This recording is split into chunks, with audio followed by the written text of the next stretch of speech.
Rashad, why you didn't hit me up? What's up, Rashad? Hey, Rashad. What's up, Rashad? Thank you, Rashad. Brother, I love you, brother. What's up, Rashad? What it do, boy? Hey, Rashad. Yes, sir. Welcome back to the channel. My name is Rashad Milligan. Excuse me. If you are new to the channel, this is the road to 10K subs, man. Shout out Natasha Bedingfield, bro. I should have got Natasha Bedingfield on stream, but here we go. We're gonna get this thing started. Okay, so first things first. Deshaun Watson has been exposed once again. Shout out to Mariah Rose for this. Yeah. She's doing her thing on TikTok. I was like, I'm not gonna lie, like I seen she did like an Angel Reese video like last week, and I was like, dang, she just keeps spamming these Angel Reese videos. But like, I'm also not on TikTok, so I only see the clips that go viral. And what if she works every single day and does different videos every day? And the only ones I happen to see on Twitter that are reposted are the Angel Reese ones because I'm in the big basketball space. So with that being said, shout out to Mariah Rose. She's making out and carving out her own legacy and stuff like that in sports media field herself.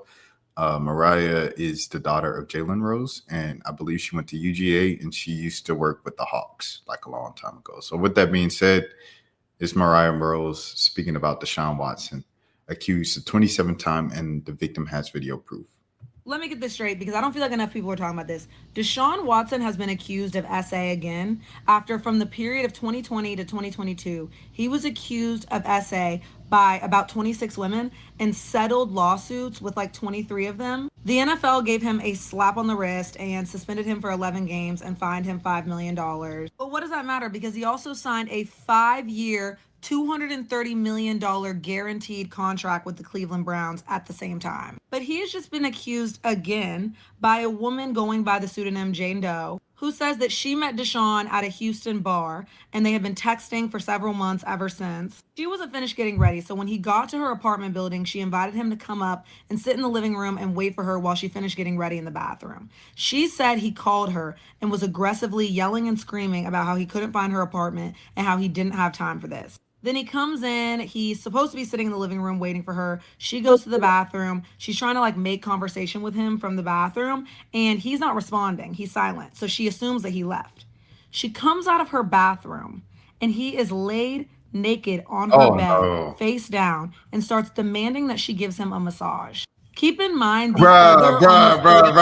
Ain't no bruh. Oh my goodness. Oh, this is a Georgia boy. Oh no. Deshaun at one point in time, believe it or not, that was my man's too. I ain't gonna lie. He wasn't like my man's, but he was like, you know, we see each other. Yo, what's up? We knew we just typed it.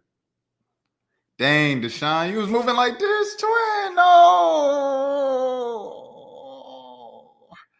I wish I had his number, bro. I could just be like, bro, like, what's going on, bro? Like, what's really going on, Deshaun, bro?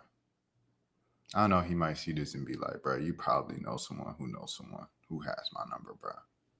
You could have contacted me instead of taking it to the internet. Oh, my goodness, bro. This is bad, bro. You asked for a massage, twin? I'm sorry, Mariah. Let me not do you like that on the pause. You asked for a massage, twin? Like, you was frustrated. You came to her crib. You was frustrated. She was taking a minute to get ready, and you demanded a massage. Like, that was really his thing, bro. Like, that was really his jam. Massages, bro. That's wow. All right. That he assaulted were all masseuses. At this point, he allegedly aggressively SAs her. Her attorney said that they are going to meet with the NFL and they have video proof. They have 2 additional witnesses. Keep in mind, he has been in a committed relationship through this whole thing. Through the first scandal, through this current scandal. He's in a very public, committed relationship. Shout out to her as well. Friend of the channel. I ain't going to say your name, but you know you're a friend of the channel as well. Salute to you. You doing your thing. Dang, bro. With his girlfriend. Y'all aren't about to sit here and tell me that all of these women are lying. Like, you're not. He denied all of it and is still going to be playing in an NFL game on Sunday. But as part of his contract with the Cleveland Browns, he had to sign on and say that he was going to give them a detailed list of everything he could possibly be accused of that had to do with that SA case from back in 2022. That just makes me think, so wait, y'all got a list of potential times this man has SA'd somebody without being caught? What the fuck is this? But if this particular case wasn't on that list, then the Browns could get out of paying him all that money they owe. Dang. Which would benefit the Cleveland Browns because Dang, you you can't, bro, you gonna lose your job, and he already lost his reputation years ago. But to lose your job too, like it was always like, at least he got the contract, at least he got his, you know what I'm saying, his wife. Bro, man. All because of lack of control, bro. Lack of self-control, bro. Control yourselves, fellas and ladies. Control yourselves. Anyways, him and his girlfriend just made an appearance on the news. For the wages of sin are death. I needed to let that breathe a little bit. New season of Selling Sunset, looking for a new home in LA. Death to your career. Death to your contract. Death to your money. Death to your wealth. Death to your reputation. Death to your everything. Everything can be taken away from you. And the ultimate, probably, of course, like the literal, but yeah. Ironically enough, according to his girlfriend's Instagram, she is a musician. Shout out Autumn Johnson.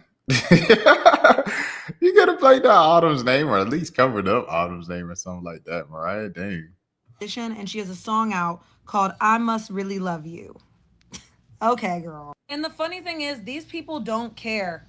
This man has his child holding up a sign that says Free Watson and F them hoes. This one is extremely graphic and I don't want my video to get taken down, but it says happy endings are not illegal with a tip jar that has money in it. Oh, and they're selling.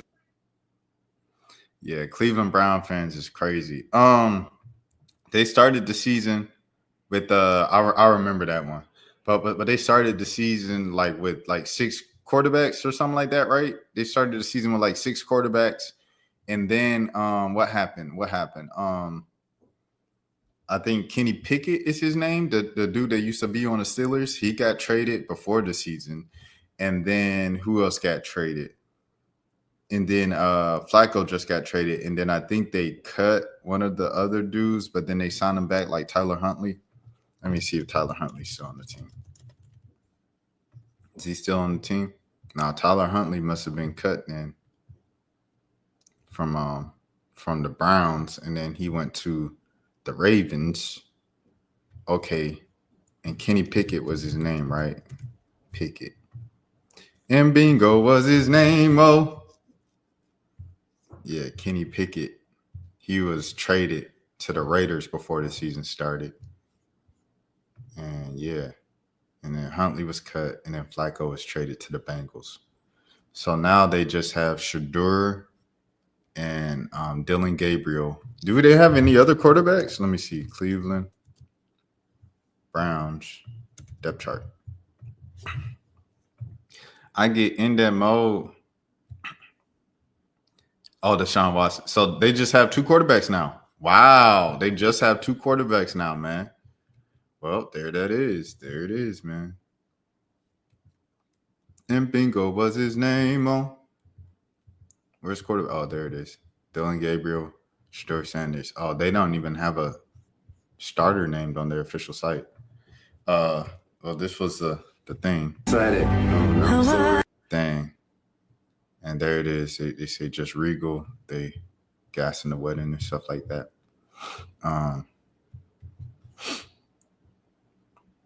Yeah, Jill's still a friend of the channel.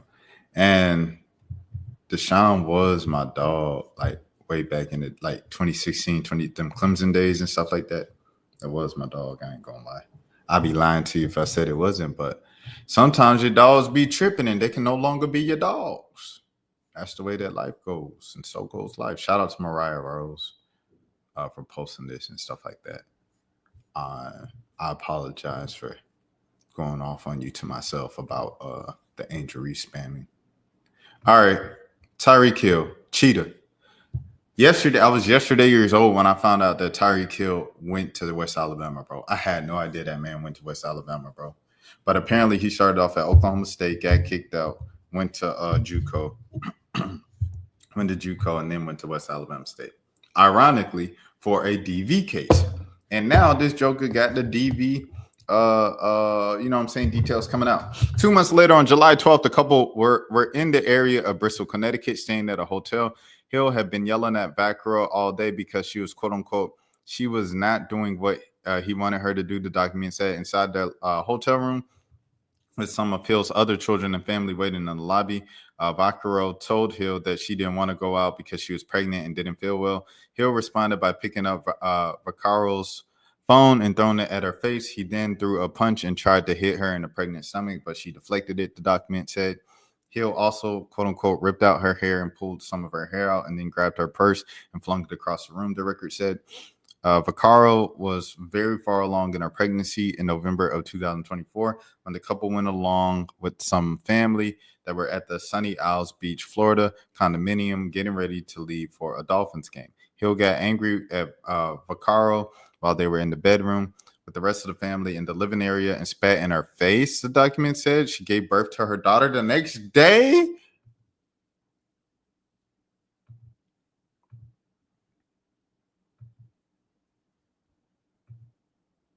Here's the court document Tyreek Hill didn't want anyone to see.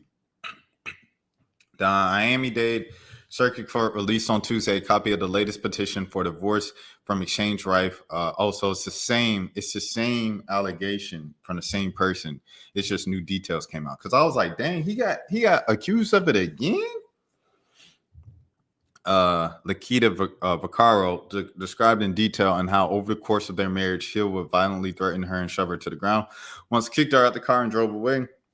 Another time locked her out of the guest house and once tried to punch her in the stomach while she was pregnant with their child. According to the document filed by Vaccaro, he also spat in her face before she gave birth to their child. In another fight in our Orlando hotel room, he threw her to the ground and twisted her in her intimate body parts, ripping her hair out and grabbing anything on a person he could get a hold of. The document previously had been labeled confidential by the county clerk following a request from Hill's legal team, which said the document contained information regarding quote unquote dependency matters, termination of parental rights, guardian ad litem, child abuse, neglect, and abandonment. Though the news outlet TMZ did view a copy of the record, the clerk of the court refused to release a copy to anyone else.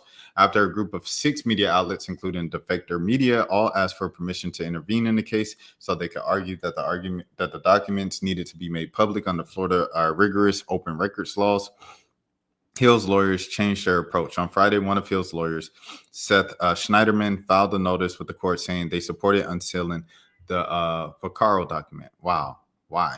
What caused this change? Defector Media reached out to Schneiderman for comment on Tuesday, and in response, he said, quote unquote, we believe that the filing should be sealed to protect the minor child of the parties from such false and vicious allegations.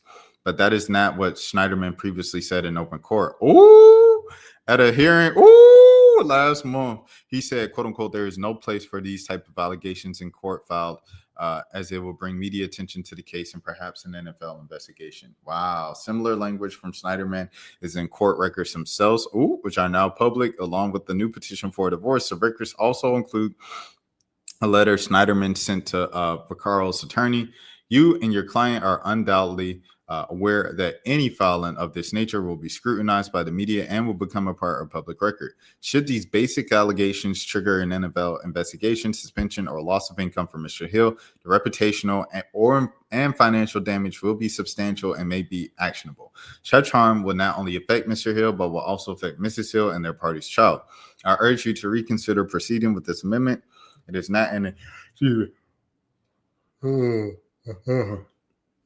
It is not in your client's best interest and may expose all involved to significant liability. Shouldn't Mr. Hill suffer any reputational or financial harm as a result of this process, filing and should falsify all of these claims be proven at a trial, my client will pursue all available civil remedies against your client, your firm, and you personally. Please govern yourselves accordingly. But Carl's attorney, Evan R. Marks told Defector, quote unquote, I believe the release of the document files was appropriate under Florida law. Now that they are unsealed, the document is public record. Here it is what it describes. The couple started dating in 2018 and got engaged in 2021, but the engagement was on and off until Hill flew to Vaccaro's hometown of Austin, Texas in 2023 and told her that she was the love of his life, made him a better person, and he wanted to settle down and start a family with her, the document said. He also told Vaccaro he did not want her to sign any prenuptial agreement. Prenup. They married on November 8th, 2023. Within a month of their marriage, Hill told Vaccaro that he had changed his mind. He wanted to sign a post-nuptial agreement. In her new petition, Vaccaro said that Hill would bring it up every 2 weeks. Often after getting a call from his lawyer, over time, Hill became, quote-unquote, increasingly aggressive, violent, and demanding, according to the document, and threatened to divorce Vaccaro if she didn't sign the post-nup. On January 11, 2024, the couple were at their guest house in Southwest Ranches, Florida, when they started fighting about a post-nup. Why didn't she just sign it? I mean, violence has no place for nothing and nothing. But why didn't she just sign the post-nup?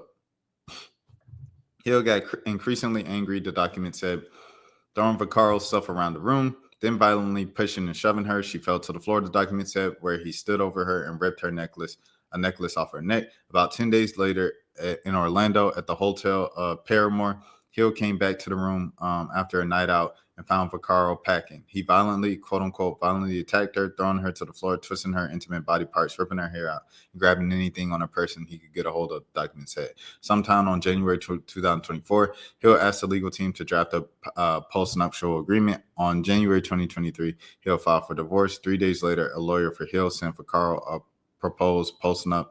It asked her to, quote unquote, give up all her rights in exchange for a one-time payment of $100,000, the document said. Vaccaro didn't believe this was fair. She didn't believe $100,000? Man, see, bro, like, gosh, Lee, $100,000 for what? $100,000 just because you used to date this man and you ain't think that was fair? Man, come on, bro. See, I ain't gonna lie. I'm not gonna lie. I'm gonna be. See, now, when it comes to these allegations and everything like this and stuff like that, 100% we protect black women. We, you know what I'm saying? And I don't know if Miss Vaccaro is black, you know what I'm saying? But if she is, you know, we protect women, period. We protect women, especially black women, everything like that. On this side, we speak up for women and stuff. We believe women, everything like that. However, some people be BSing. And you saying that $100,000 ain't fair, you not wanting to sign the post-nup, it's two things there. It's like, why is you so fixated on getting more money and having money? Why is that such a big deal to you?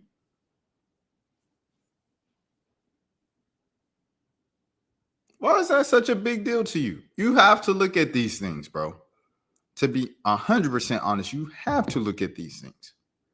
Why was this money such a big deal to you that you didn't want to sign the paperwork? Why was it such a big deal to you that $100,000, all right, we get divorced, I'm going to give you $100,000, you go on your way. That's 6 figures. That's a whole year of working. You ain't got to work for a year after that. Why does it need to be millions of dollars and this and that? Brittany Renner? Why is Brittany Renner and her mama cussing him out as he picking up the son and then taking it to court, trying to make him look like a bad guy? He just a normal dude picking up his child in his truck. And you demanding millions of dollars because he signed a multi-million-dollar. What he's making, it shouldn't matter that much. If anything, it should just matter like, okay, yes, we should be getting more than just enough to feed the kid. You know what I'm saying? We should get enough to make sure he gets new clothes every month. Make sure that he can have some diapers every month. Make sure that he can, okay, he's growing up quickly. He outgrew these shoes. He can get some new shoes. Then he can get some more new shoes. Then he can get new clothes. And he can make sure he has a roof over his head. We can pay the rent. Because I'm a full-time, you know what I mean? Whatever the case might be. $100,000 is just fair for 1 year. 1 year, get on your feet, find a job, everything like that. You go to work, get you a nanny. If anything, okay, one-time payment of $100,000, then child support. Okay, I need child support to pay for babysitting because I have to go work because you only gave me $100,000, which only lasted for a year in our post divorce breakup and everything agreement. That's totally fine with me. Where I'm looking at, you know what I'm saying, Miss Vaccaro is like, ma'am, you wouldn't sign the post note. Then you don't want to sign the $100,000 one time. What's going on? That made me look at every one of your other allegations sideways. Like, is this really what you know what I'm saying? Is this really what happened? Or are these exaggerated lies? To be honest, bro. And like I said, it's protect women over here, believe women, things of that sort. But some folks be lying, bro. And they be lying for what? The number one thing, money. The number one most dividing thing in the world on this planet is money. Believe that. But Carl didn't believe this was fair, so she hired her own attorney to negotiate. Hill wouldn't provide Vaccaro with the money to pay for a lawyer. Her petition said Hill dismissed the divorce petition and told Vaccaro he wanted to stay married. Wait, what? Vaccaro didn't believe this was fair, so she hired her own attorney to negotiate. He wouldn't provide Vaccaro with money to pay for a lawyer. The petition said, what? So you want me to give you money so you can get more money out of me? That don't even make sense. Come on, bro. Like, what are we doing right now, bro? Normalize getting a job, bro. Like, it's women, like, they just dream growing up of marrying a pro athlete so they ain't gotta work. You don't see the risks that come if you a woman, young woman, you know what I'm saying, teenager or something like that, maybe even early 20s, and you still dreaming of marrying an athlete, pro athlete, be set, put up for like being a wag, for like professional wag. Look at this story, bro. She want to get a divorce. She want to petition to get more money in a court of law and things of that sort on the divorce, on the post breakup, everything like that. And she asking him for money to get, man, what? You ain't got no leverage. You ain't got no funds. You ain't have nothing to fall back on, bro. If you live as a wag, as a professional wag, bro. Mind that. Keep that in mind, bro. Keep that in mind. Always have your own. Always have your own money. Men and women. 100%. Always have your own money. Don't depend on your partner for all the funds. Vaccaro didn't believe this, so this was fair, so she hired her own attorney to negotiate. Hill wouldn't provide Vaccaro with money to pay for a lawyer. Her petition said Hill dismissed the divorce petition and told Vaccaro he wanted to stay married. Said it's cheaper to keep her. At the end of January, back at their Southwest Ranch's guest house, the couple got into another fight about the post note. Hill told Vaccaro, per the document, if she didn't sign the post note, he would go to the Pro Bowl without her. Hill left, then came back and then attacked Vaccaro. Oh, my goodness. Vaccaro, the document said, shoving a marijuana cigarette in her face and telling her to get her suitcase and leave. The defendant then threw the plaintiff's suitcase to the floor, to the door, and threw the plaintiff out the door, locking it behind her. Vaccaro returned later on that day and with the help of a locksmith, got back inside the guest house. When she heard Hill outside, she hid in the bathroom. When he found her inside the bathroom, according to the document, he pushed her, shoved her, restrained her, and then tried to pull off her wedding ring. That's ridiculous, bro. Now I feel like I'm in people business. I think we got the big stuff. Let's skip down to here. It's not the first time Hill's been accused of intimate partner or family violence while playing college football. He pled guilty to DV while in Kansas City. Police and child welfare officials investigate how Hill's son suffered a broken arm. The law enforcement investigation closed the case with no charges filed. The local district attorney saying believed a crime had happened, but he couldn't establish who committed the crime. Kansas City radio station WHB 810 later reported that anonymous sources, quote unquote, close to the investigation told him that the broken arm appeared to be an accident. The result of the Kansas Department for Children and Families investigation was not public. More recently, Hill's Southwest Ranches caught fire last year. Local firefighters said their investigation showed the cause was a child playing with a cigarette lighter. It is unlikely that Hill will play any more football this year after he dislocated his knee while playing for the New York Jets. For the injury, NFL analysts speculated that the Dolphins might trade the receiver due to his hefty contract on the team unlikely to make the playoffs. Since the knee injury, That chatter has stopped. As for an NFL investigation, Hill's attorney talked to wanting to avoid, that is already underway. Dang. Well, so there's that. Like I said, once it started getting into details about their fights and everything like that, I'm like, ain't none of my business. However, the top stuff, everything like that going into it, just actual, did this happen or not? On one end, it's like, dang, this girl just want money, this and that. On the other end, this joker got an extensive history of these allegations. So that's another lesson. If you don't want this on your record, if you don't want people to unfairly criticize you, this was written by Diana Moskowitz. If you don't want these allegations and everything like that on your record, and you don't want this reputation, don't have no allegations from the get-go. Because once you have allegations, you lose the benefit of the doubt in a court of public opinion. Now, in a court of law, you should get a fair shot and things of that sort. But yeah. So that's that case. All right, let's move on. Next thing next.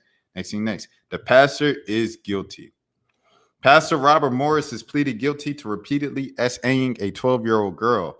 The Facebook comments of the 700 Club readers is 100% on why victims do not speak up sooner or ever. The responses are astonishing. See the original post here. I've been praying for both of them since I heard this news a year ago. Can he babysit your children? And someone said yes. All have ran short of glory. Oh my goodness. This is, bro, what? Oh my goodness. In the church house, they do you like this. All have fell short of the glory. With repentance, all are saved through Jesus Christ's grace. Praying for Pastor Robert and family strength at this difficult time. I also pray for healing for the girl or their families. Do they have this much grace when it's a black person? When it is a black Christian, do they have this much grace? I'll tell you, they don't. They don't. We've seen it time and time again on social media. They don't. We're going to keep reading. Praying for Pastor Robert and his family and strength at this difficult time. I also pray for healing for the girl and her family. Almighty blessings. Thank you for sharing your gracious and compassionate message with us, Rose. We have all fallen short of the glory of God, yet his grace through Jesus Christ, redemption and hope. Let's keep praying for Robert Morris and his family, and especially the victim and her loved ones, with God's healing, justice, and mercy cover them all. May his grace bring restoration. And there is pain and light where there is darkness. I pray for forgiveness and repentance. You are a blessed man and you will return to God's glory. Thank you for your prayer, Raymond Fear. May God bring repentance. The woman could have said no. What? She was 12 years old. Huh? She was 12. The woman could have said no. Have you ever been 12? I don't know if y'all ever been 12, but when I was like 12, when I was a kid, and say like the phone would ring, I'd be scared to pick up the house phone, bro. I didn't want to talk to no strangers. If my mom like was talking to like some operators and she wanted to hand me the phone and me to talk to them for a short time and tell them what was going on or what was wrong in the house for them to come over, I'd be scared, bro. I was scared to talk to adults on the phone that I didn't know, bro. At 12 years old, imagine a 12-year-old. I mean, an adult in person. Come on, bro. Like I don't even have to explain this. You guys get it. It's like it's basic stuff. The woman could have said no. This is her fault. This is her fault. As much has his as is hers. When God forgives, you are a new creature in Christ. You have to forgive if you want to be forgiven. The woman needs to check where she stands with God. How old was he when he became a pastor? I will still listen to him. He's a man of God, and ministry will be bigger than ever. We all make mistakes. We must repent, and God forgives. She waited too long. Oh my gosh, this is a 12-year-old child. Can someone explain something to me? I can understand how he may have cornered the 12-year-old girl and forced himself onto her. Now here, correct me if I'm wrong. The what continued through 4 years. I don't understand how a 14, 15, 16-year-old girl cannot keep herself away from a man that she knew was going to... what? My thoughts exactly. I don't understand how this continued for 360. She was scared. She was scared. It's called grooming. Then there's shame involved. Sounds like you're victim blaming. Thank you, Laura. That's what I was thinking. Why didn't she tell her parents right away? She was scared, bro. He fell into the trap. Pastor Robert, God bless you. She waited too long. God forgives. Praying for Reverend Morris. The Lord bless. Keep, restore. Don't throw God into that. Just because he a pastor don't mean you have to throw God into it. Huh? A pastor is his job. That's what he does, man. Imagine I'm a waiter, and then I give you some food, they give you salmonella, and then you say, oh, he is a master of food. Bro, what? Just because I'm a waiter don't make me. Come on, bro. Like King David has done worse too, yet repentant. Still, God called this man after his heart and the lineage of Jesus. This is just a part of his story. God can turn this for his good. God bless you, Pastor Robert. We make mistakes. Yes, we all fall short of the glory of God. That doesn't negate you from consequences. You are going to be consequenced. You are going to face the punishments here on this earth. You do the crime, you do the time. It is what it is. I've been there before. I done the crime. I had to do the time. Chin up, head up. If we go to prison for the rest of our life, we go to prison. Whoop, they do. We go to prison then. It is what it is. Thank you for your compassionate and insightful response to this post, Jedlin L. Cuban. It doesn't mean, oh man, God forgive him. You know what I'm saying? Praying for him, bro. No, do your time like a man. I hope you learn and I hope you change for the glory of God, for the safety of society here on this earth. That's what and I pray for the child that they have to live with this lifelong trauma of dealing with this pastor. They probably got trauma now to pastors, to churches, and to adult male for the rest of their lives, bro. Something like that happened to you when you're 12, bro. You scarred for the rest of your life, bro. You dealing with that PTSD. And that's who needs the prayer, the 12-year-old, not the grown man that knew what he was doing as a pastor and portrayed and used his power to groom a 12-year-old girl. It is the child. If anything, we praying for the with the man is a change of heart, a change of mind, transform him, oh Father God, behind them walls, and may he learn his lesson and never do that again, because he done lost his dang mind. What the heck? What is we talking about? Thank you for your compassionate, insightful response. Online community, may God bless you. He was a fallen man in the past. The Lord loves and forgives, but he needs to go to prison. Therefore, if anyone in Christ, he is a new creation. Old things have passed away. He still needs to go to prison. He is also young himself. God has forgiven him. He needs to go to prison. Thank you. Like I said, before I was 18, everything like that, as a minor teenager, I was just talking. When I talk to Mo or whatever, shout out to Mo knows everything like that. We just talk about like high school, tell stories, and I just be every now and again, I just think like, bro, we were so stupid, bro. Like I did so much dumb stuff in high school, like growing up, just so much dumb. And like the internet wasn't what it is now. Like it was prevalent and everything. Like smartphones were just kind of becoming normalized and stuff, but it wasn't what it is now, bro. If it was what it is now, oh my gosh, I'd be out of here, bro. I'd be out of it for sure. If people was holding on to what kids was doing as teenagers, I'd be out of here for sure. But like, regardless, if I was just young and stupid back then, I still was punished for those things that I did. Like I still received suspension. I just like you still get punished for what you do. There's no like, oh, that's the old me. I don't get punished for that. Like forget that. Like that's old. No, bro. You need to be held accountable for your actions. You're a pastor with a 12-year-old child, whether it was 2002 or 2022. You need to be held accountable for your actions. Therefore, it is God has forgiven him. He's forgiven him, but he still need to do the time on earth because he is on earth right now. It is what it is. All right, next thing next, man. Next thing next, bro. That is ridiculous, bro. And that's sad, dude. Being a Christian doesn't absolve you from, taking accountability, bro. So many people want to absolve, and people want to throw the God word around too. You just want to toy with the God word. God got me. I'm a man of God. You ain't a man of God. Stop using God's name like that, bro. It's a man in my comments right now on the Trey Reed story and stuff like that, speaking down on the dead body of Trey Reed, right? What would the Bible tell us to do? Don't disrespect those, don't dishonor the dead, this and that, respect the dead. Ooh. He disrespecting Trey Reed's dead body for the sake of his political thing of, misinformation, fake news, and you spreading this propaganda. Change your name from God, bro. Because first of all, you ain't God. And second of all, you commenting things that are not of God. What are we doing right now? Stop using God's name so lightly, bro. It's probably the most powerful name in the history of all names. Jesus Christ. God. The Messiah. Stop using God's name like that, bro. Stop playing with his name, bro. For real. 4 newspaper journalists in Alaska quit after their owner of their publications altered the story's description of Charlie Kirk under pressure from a state legislator. It was written by the New York Times. Okay, I don't think we gonna be able to see this one. It's from the New York Times.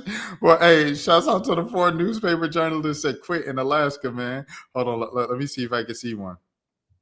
The 4 journalists who work for Homer News, the Peninsula Clarion, and the Juneau Empire all wrote in a joint resignation letter on Monday that they were never consulted about the edits made by an Alabama-based media carpenter group.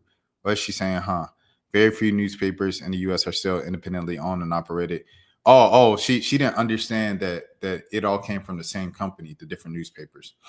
We're getting to the point in the country where non-state sponsored journalism will become quote unquote illegal and considered fringe. That is a scary place to be 100%.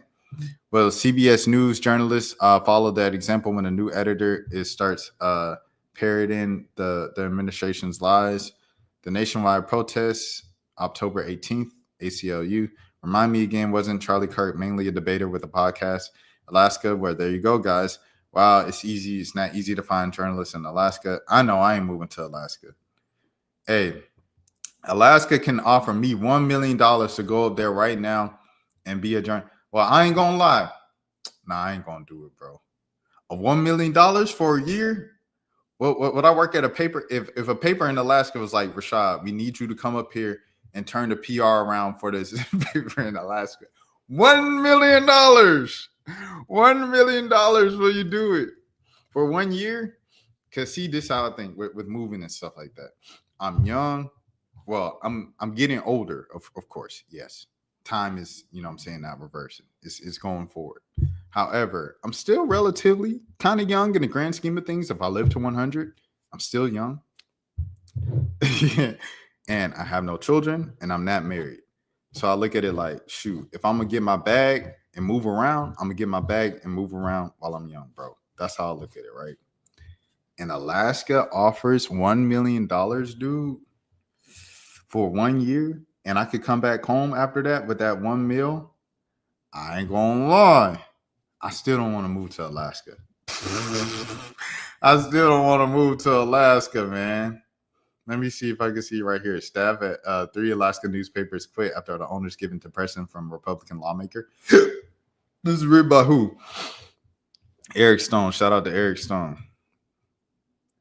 Most of the staff are running 3 Alaska newspapers in Houma, Kane Soldolta, and Juneau resigned in protest on Monday. I might do the year, bro. Alaska, if y'all want me to come up there, I'll come up there for $1 million to work 1 year for you guys. 1 year, $1 million for Rashad Milligan in Alaska. Let's do it. The Southern boy, the Southern Belle himself will move to cold Alaska for an entire 365 days for $1 million. Let's make it happen. I have my people call your people.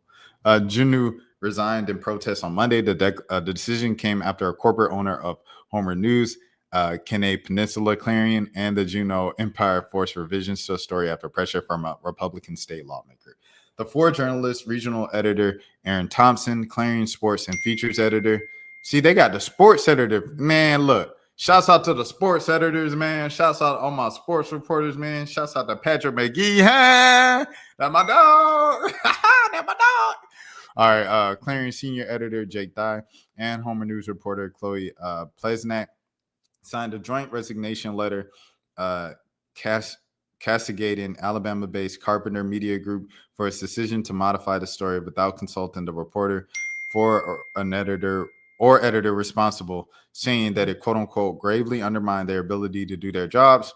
Though this decision is extremely painful for us, it's not difficult. Ooh, they wrote. We cannot do our jobs knowing the pressure from an elected official can mean our stories are edited without prior consultation with us.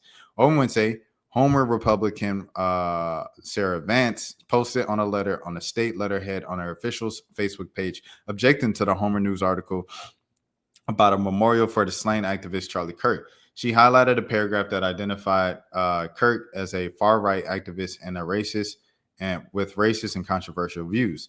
Vance accused the paper of bias, and she said that she was, quote unquote, aware of a campaign to boycott Homer News advertising. In an interview, Dye said his resignation was a long time coming. Ooh! He's repeatedly complained about the mismanagement since Carpenter Media bought the paper out of insolvency last year, he said. But capitulating the pressure from a state lawmaker going over an editor, a reporter said, Dye said, was a step too far. A day later, the story was removed, edited, stripped of a byline, and reposted without, Dye said, any consultation with the newsroom. Vance subsequently thanked Carpenter Media in a Facebook post for responding to her concerns after a discussion with the paper's publisher. Sarah Vance sent one letter on a Wednesday night. She probably didn't even put a ton of thought into it and got our story changed, she said. What stops her from doing what next time? What stops anybody? Vance and Carpenter Media did not respond to interview requests.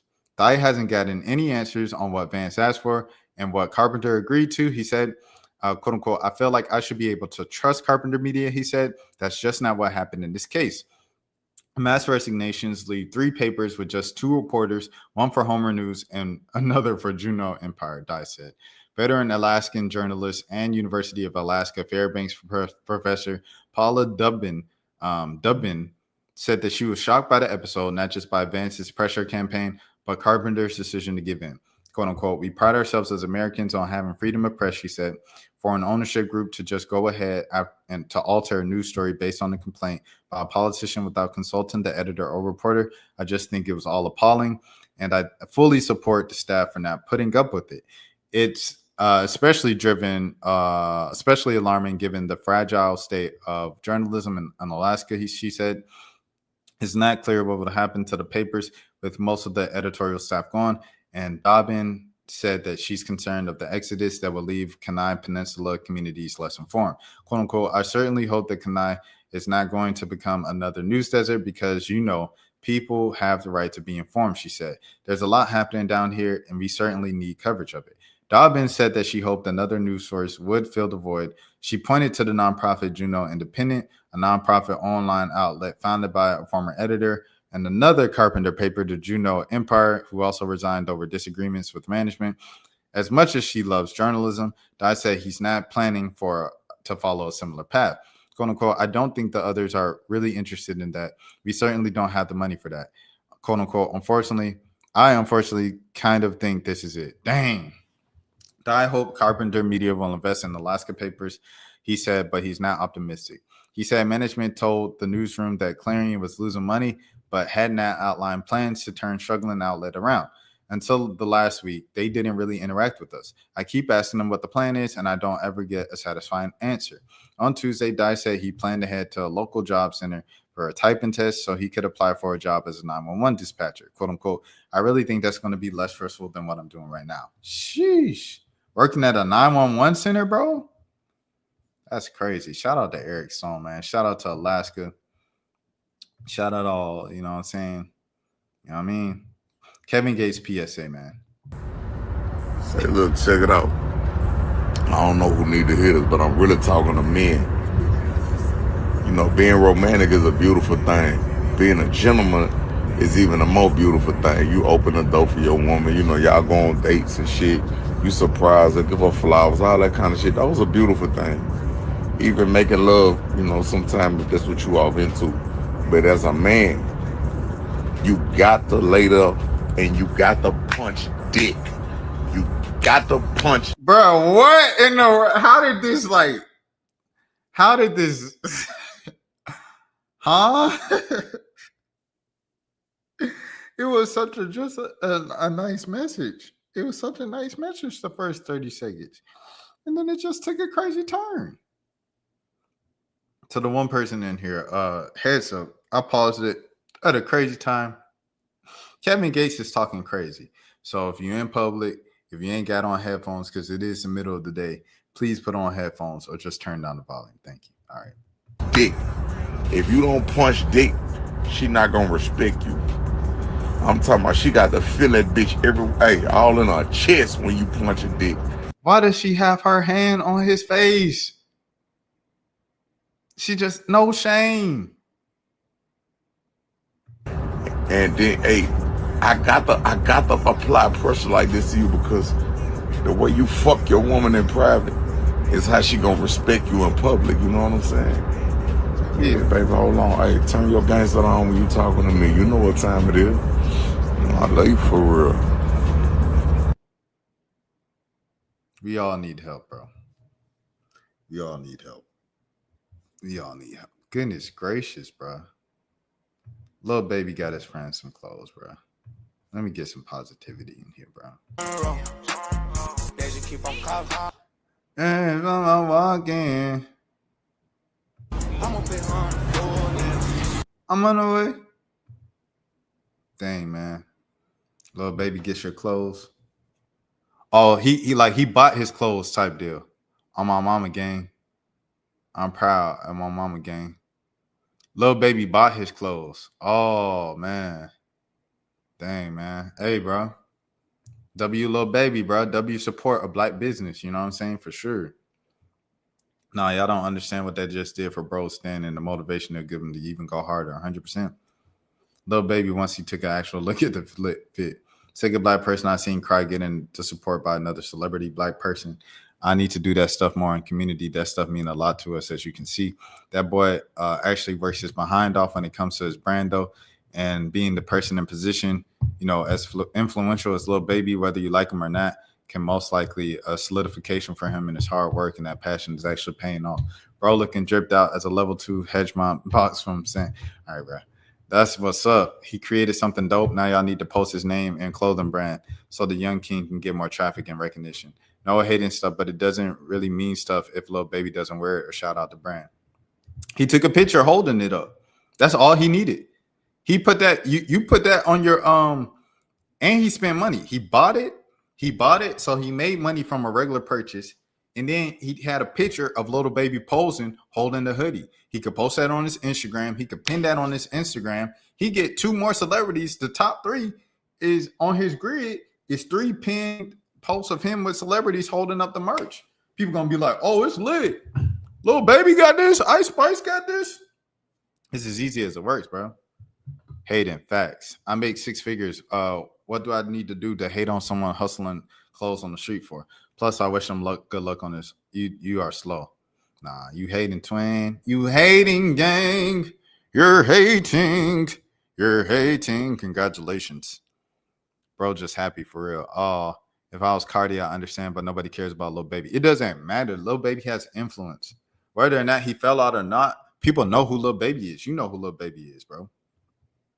Celebrity worship at its finest is not celebrity worship.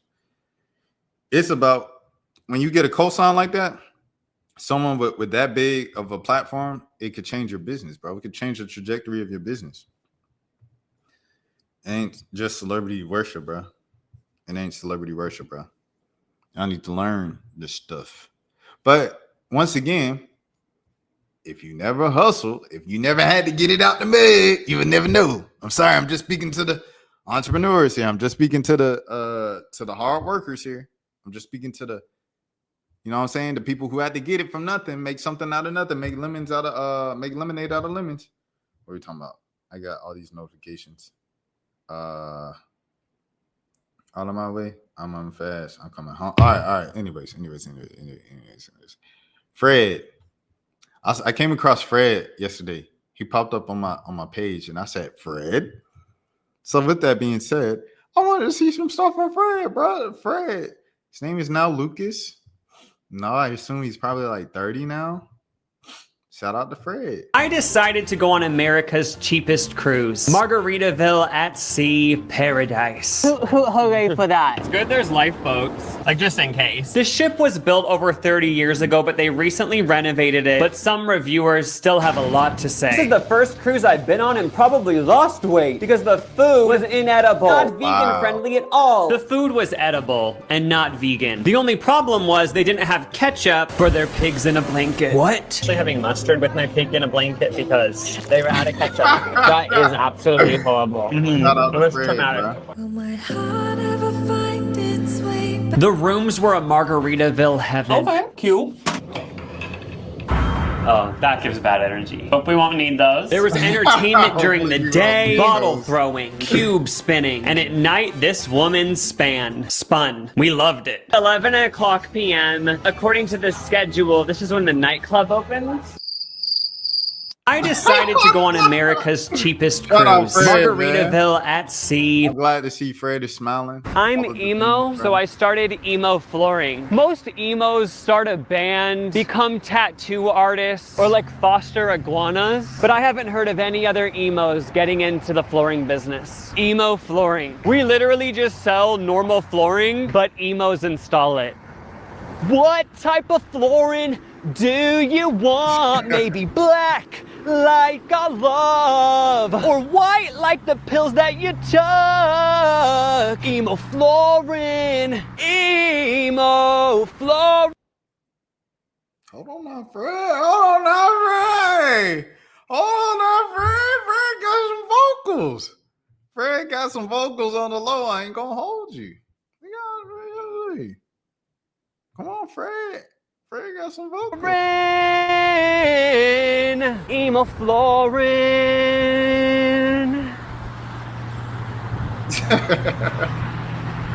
I'm emo, so I started. Fred, bro. Shout out Fred, bro. He go by Lucas now. Shout out Lucas. Shout out Fred, man. If you know, you know. If you know, you know. What a time on the internet, bro. And Nickelodeon. I think that was. Streamer gives birth. Streamer gives birth. My baby's coming out of there soon. Okay. He said, Fandy, best of luck and congratulations. Wishing you the best in this journey. We'll just get the hell out of this thing already. I've been waiting for it for a long time. I didn't know you could do this, bro. Because Twitch be tweaking with the TOS, bro. And she literally just giving birth on stream, bro. And that's allowed. Like, that's kind of crazy, bro. I don't know. Time. I just want her to get the hell out already. Hold on, let me text back. All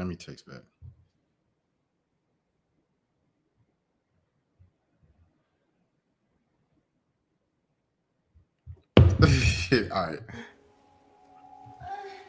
Bro, how is this allowed? How is this not TOS, bro? To give birth on Twitch, bro? Like, with the chat on the TV screen, like, come on, bro. Like, what is we doing, bro? Hold on, let me see the comments, bro. Some random, just, all right, bro. CEO Twitch brought in, like, okay, I'm not a woman and I don't know much about birth, but isn't at home birth risky because all of the things that could go wrong? Why not go to a hospital? What a lovely day on the internet. Good Lord. Anything counts as content these days. He's getting in the last goon as a Twitch CEO before the congressional hearing tomorrow. Bro's going to get destroyed in 4K and probably fired afterwards. Oh, he about to get fired? What part of the Matrix is this? Congressional hearing. Chairman Comer invites CEOs of Discord, Stream, Twitch, and Reddit to testify on the radicalization of online forum users. Dang, Clancy. This is crazy, bro. Baby's coming out of there. This is insane, bro.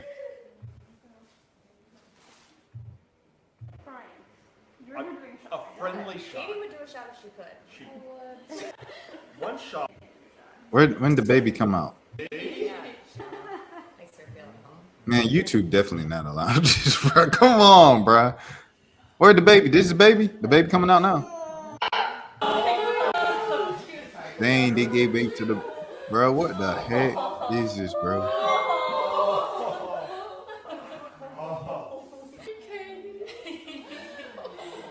They're going to show the baby off rip? Dang, they showed the baby! They showed the baby on Twitch. Bro, what the heck? This just ruined my whole mood, son. Disturbing. Okay, like, stop bookmarking this. Anything for content. I hate this plan. That's disgusting, bro. I mean, not childbirth. Childbirth is a beautiful thing, of course. Wonderful. Women are magical. Yes, 100%. That's crazy, though. She should have also streamed the process of conceiving. This funny. She even posted it. Bruh, ain't no way, bruh. Hi, Twitter. My water broke, so I think I'm going live. Baby time. Smiling emoji. Twitch.tv/Fandy. Bruh. Recession indicator, bruh, if I ever seen one, bruh. A recession indicator if I ever seen one. What in the Matrix is this? It's nothing private anymore. Goodness. Poor child can't even catch his first breath without becoming content. Just sad. I'm going to repeat this every day. America ain't a real place, fam. Twitch when someone uses mean words. Twitch when someone goes. That's what I'm saying. How is this not TOS, bruh? We've gone from just chatting to just dilating. Why do people actually stream this? Dang, Fanny, I see you. Let's just say I know people in high places. The kid's first breath in the world was being monetized. You got right to work, bro. I'm going to be honest. I don't think there's anything morally wrong with live streaming a live birth. Birth is a beautiful and a wonderful thing. However, I do think it should be age restricted. People who get off on it should have their heads examined and have a nomadic. This shouldn't be on Twitch. I was talking to a homegirl. You know, she in the streaming world and stuff like that. And she was pregnant. And she said she was making money from a whole new demographic, a dude that was just donating and tipping and stuff like that, who just like pregnant. Is crazy stuff, bro. Crazy stuff, bro. I ain't gonna lie, man. Sad stuff, bro. All right, Neon calls out Cuffem. Let me see this. Hold on, let me say. First off, how you gonna say that when you paid $20K to go on Mafia-thon? How you gonna say that, Cuffem? You paid $20K to go on the Mafia. Listen, bro. Wait, what do you say, Cuffem, claiming he switched from Kick to Twitch to collaborate with bigger streamers, labeling him a hypocrite for paying. Oh, so Cuffem said that you switched from Kick to Twitch to be bigger, and he said you're a hypocrite because you paid $20,000 to get on Mafia-thon. All right.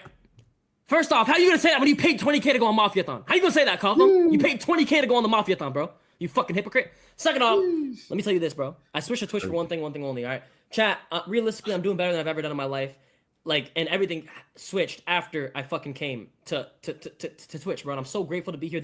They came in open arms. All right. I do think that this platform is good for me, and I do think it's great. We have a lot of shit coming with Twitch specifically.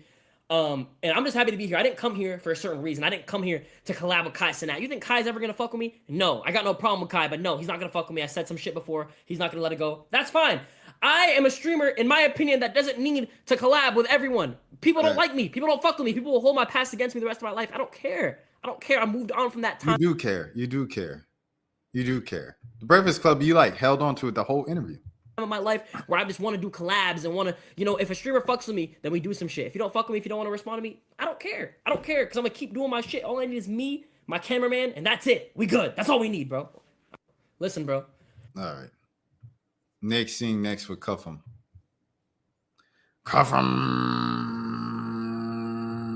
baby. Uh-oh, hold on. Lightning fast. AI. Hold on, give me a second, y'all. Gotta reshare the screen audio. This is Cuffem. Y'all know Cuffem get crazy, so brace yourselves once again. From you. Dude, you recorded me without my consent. Oh, you're good. What do you mean I'm good? I got my shit beaten and I got a fucking concussion. Look at this shit. From you. You're hired. Congratulations, you got the role. Cinema.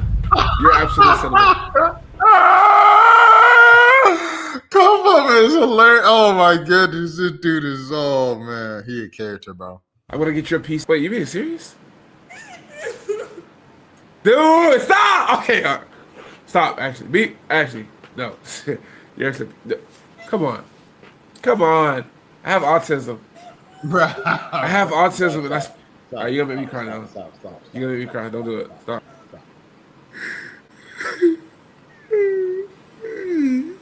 Stop faking it, bro. No, I got autism. Beaten for that. You got my shit. You got me a fucking concussion from my shit. Let him see me. Yo, why you hit her? Why you hit her, bro? What in the world? If you hit her again, I'm gonna fucking blow your head off, nigga. You see this gun? I'm a real gangster. If you hit her again, if she has to go to the hospital, if you hit her again, I'm gonna fly her out. I'm gonna fly her out to Miami. She's gonna be with a real boss. Let me see your head. That's a fentanyl needle. What the fuck? Excuse me? Oh,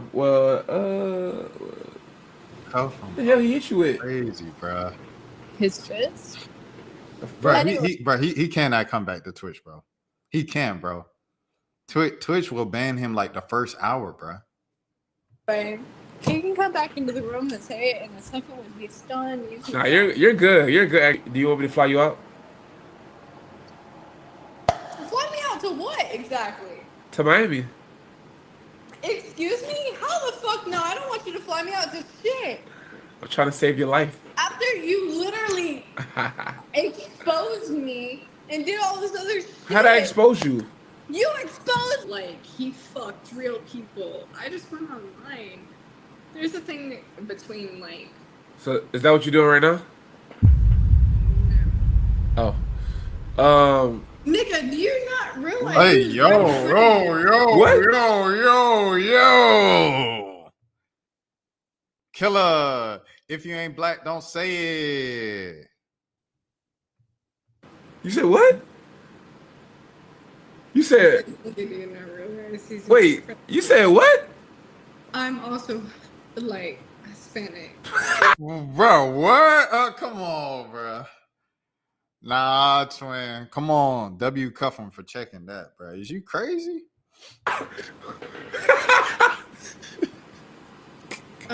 You wanna judge me in front of your 15,000 subscribers? Nah, you just threw me off. You threw me off. I ain't gonna lie, you just threw me off. You're supposed to say you heard me, nigga. That's what you're supposed to say. Come on, you get good at this. You get good at this. All right, anyway. Yeah, that was crazy. She got Cuffem out of character. Let me see. It makes sense. She said that with the concussion. Streamer stepped outside, but then she got his head shut on. Bang! I say my name. I won't kind of say my name. But I'm doing it. I won't kind of say my name. I won't kind of say my name. I'll be like, say my name, Kai. Say my name, Kai. Thanks for the 200 gifted, nigga.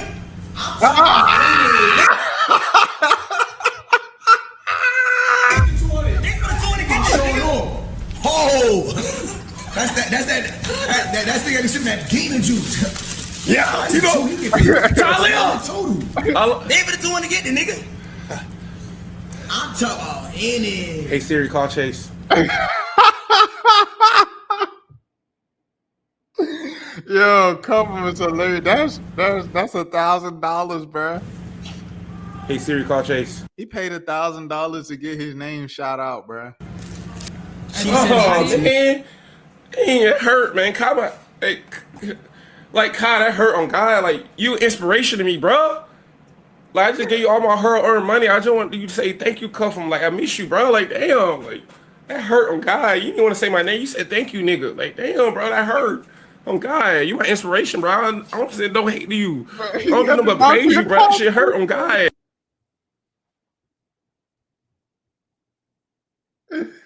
Nah, Cuffem different, bro. Cuffem different, bro. Like damn, bro.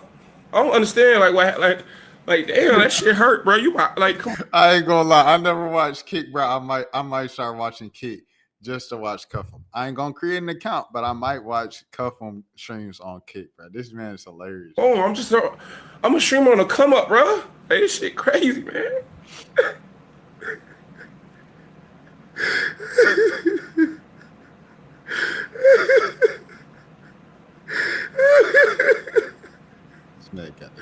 Oh God, bro, I don't do nothing to nobody, bro. I just keep my head down and be in my own way, bro. All right, let me see. Is this something else? All right. By cutting his threads as well, then? Yeah, he did. I expired kind of a lot. After I came to the Mafia, then I shut it down all the way. Like, come on, let's be honest. After I left, he hit 1 million subs. Bang! Like, I had to come through and shut it down, bro. The love after I got from that was crazy. Like, DMs, follows. Like, honestly, shout out to Kai. I'm trying to bring everybody together. I want Aiden to be at Streamer University. I want him to be there. That ain't happening never ever again in the history of, I promise you. Maybe Streaming University 2037, when everybody forgot that Aiden Ross donated to the family that was going to get, you know what I'm saying? And that he did a whole stream with Donald Trump and Word of Mega and stuff like that after speaking to YG on the phone and asking him. I want to be a professor. I want all of us to be the students. You know, I want to bring streaming back to like how it's supposed to be. You know what I'm saying? Like all together, we all can eat and we just all combine communities and be the biggest ever. Did Kai? Ain't happening, buddy. He knows that. He's trolling. All right, Miles. Speaking of. If I get to work with. Shout out Miles, my boy. Stable Ronaldo after this, fucking awesome. I just seen these niggas get a fake Spider-Man, nigga. Oh! I just seen these niggas get a fake Spider-Man. A black Spider-Man in a Peter Parker fucking outfit. Nigga, I said, I'm in LA. And you decided to get a fake black-ass Spider-Man in a Peter Parker outfit? My man's eat, bruh. Hire my man's, dog. Let him eat. It's crazy because he wanted to retire the Spider-Man after Mafia-thon 3. And he came back just from Mafia-thon 3. So for them to... That is crazy. Come on, FaZe. Oh! What the fuck is wrong with you, gang? Hit my line. You know my Instagram. You know my TikTok. Like, I feel like I get it. Like, they're trying to, you know, like... Be funny. Like, we can't afford it. Maybe make fun of the Kai Mafia-thon and do, like, a parody type of thing. But it's like, nigga, I'm the real fucking one. Why you getting somebody who's a fake motherfucker? You know what I'm saying? It's like, hit me up, bro. I could go for a marathon too, and then I'll do awesome. If I get to work with. Let my mans eat, bro. Let my mans eat, bro. Bro on the right better capitalize on this moment and start a beef with NPC Miles or collab with some other Spider-Man on some verse types. Nah, just pay Miles, bro. Just pay Miles, man. Fake Spider-Man calling another fake Spider-Man fake. No, he the real Spider-Man. Malik is the real Spider-Man, bro. Accidentally, he was, I don't know who Terror is. The fake Spider-Man guy who built a career on cringy TikTok trend just calling someone else a fake Spider-Man. So he thinks he owns the character now or something. He does. Kai Sinat fans in the comments don't get that FaZe is making fun of Kai, which is the problem. Like, let this man eat, bro. Let the man eat. Shout out San Francisco. They're doing Tech Week right now. Shout out all my tech people out in San Francisco. I know a couple homies out there doing their thing, making $1 gazillion. Salute to y'all. Keep going. Another one with Malik. Shout out Malik. Look at this nigga, bro. He just got gifted a whole cart. What's up, man? What's up, man? Hey. What's up, man? Come put me on camera, bro. Come on, man. Damn, put me bro. on. You gonna make me famous, bro. Put me in a movie, Damn, man. bro. You just got gifted a car, bro?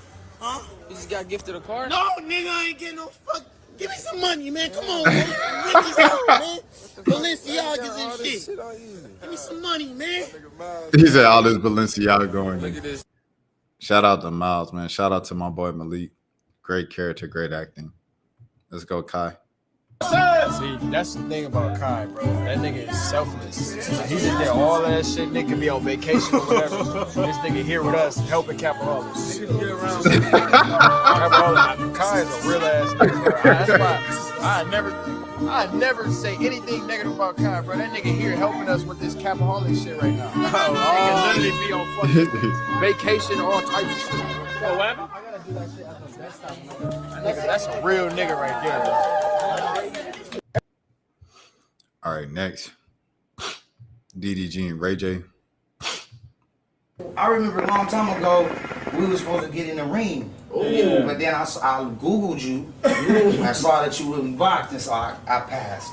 Yeah, I'm not doing that. Yeah, I couldn't do that one.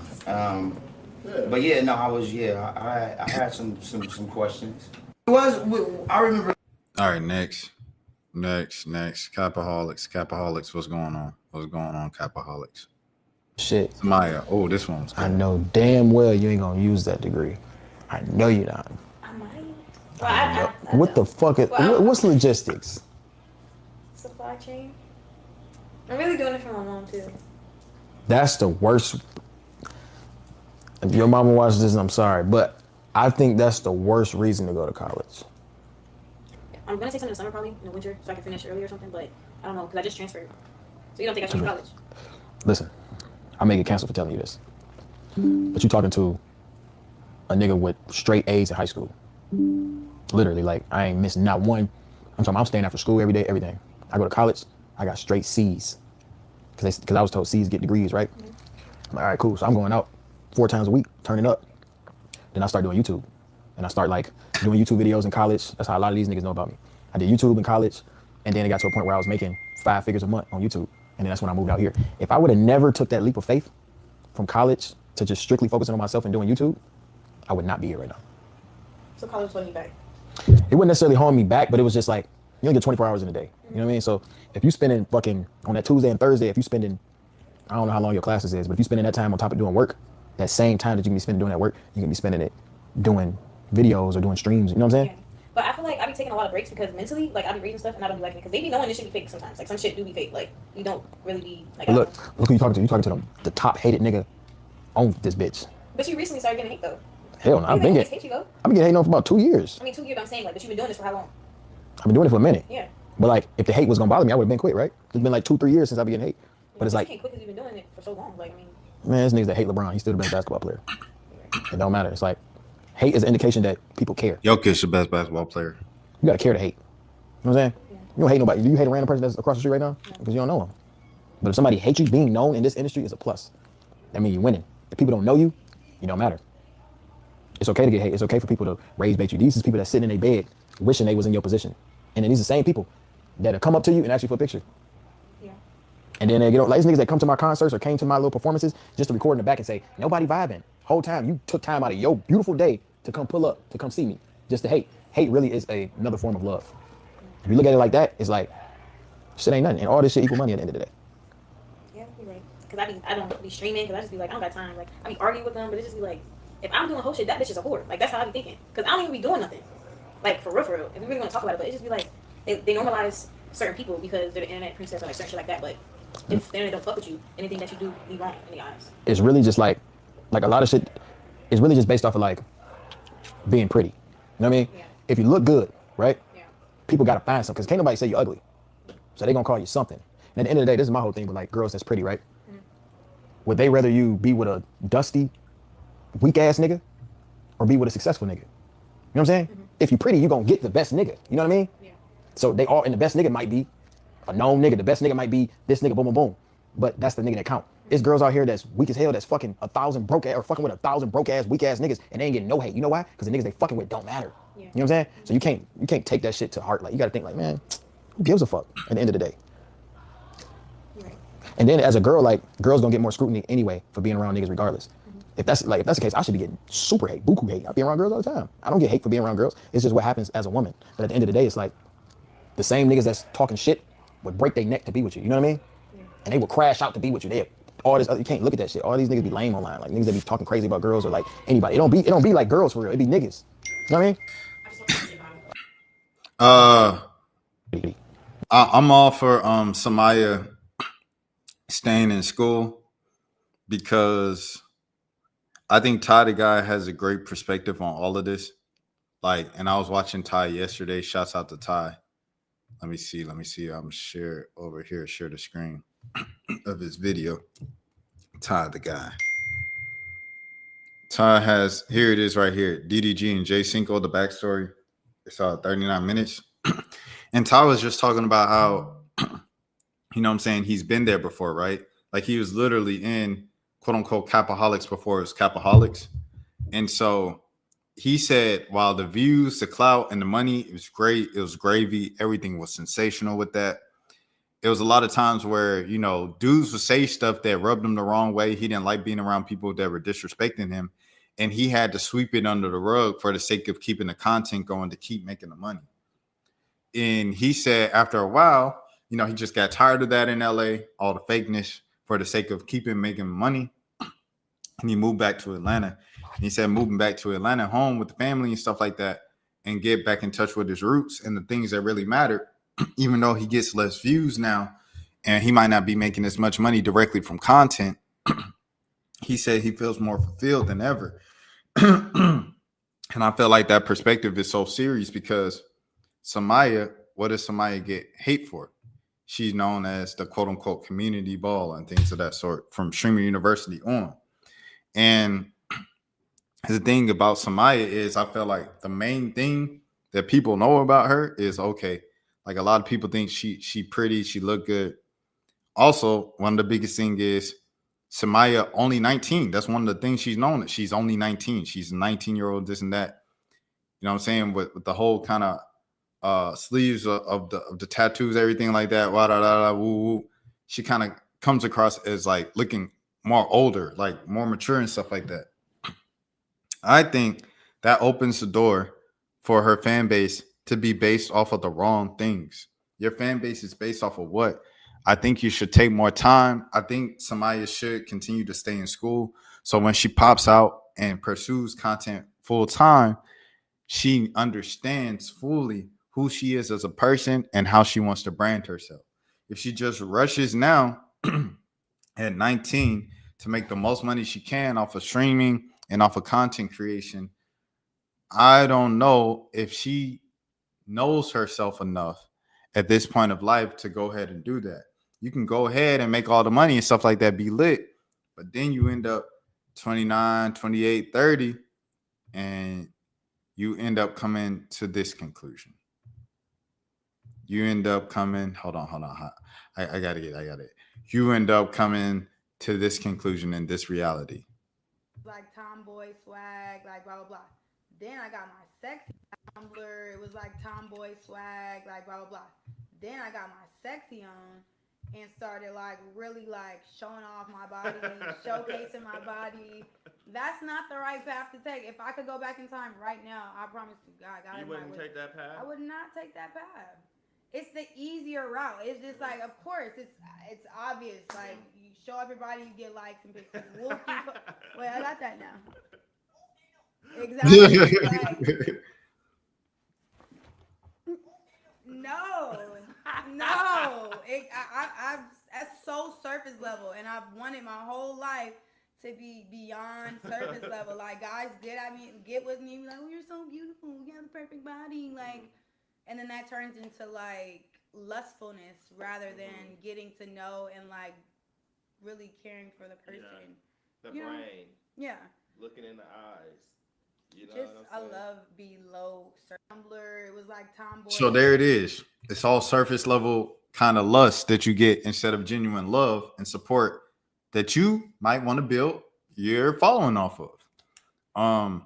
There were so many ways.